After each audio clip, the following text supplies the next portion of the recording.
যে অঞ্জনা মানে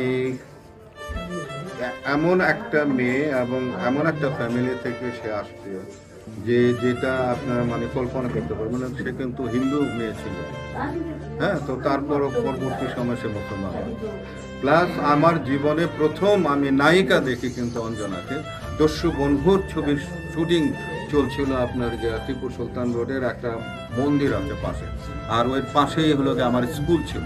তো আমি তখন ইন্টারমিডিয়েট বোধহয় পাস করছি, ইন্টারমিডিয়েট পাস করছি। তো তখন ওখানে শুটিং হচ্ছিল, আমি গেলাম সেখানে শুটিং দেখে।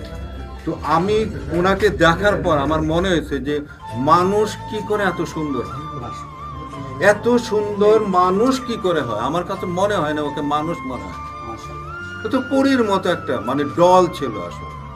তো সেই মানুষটা সারাটা জীবনই চলচ্চিত্রে থেকেছে, চলচ্চিত্র জন্য কথা বলেছে। তো তার কাছ থেকে আর কি চান আপনি? চলচ্চিত্র আর কি পেতে চান?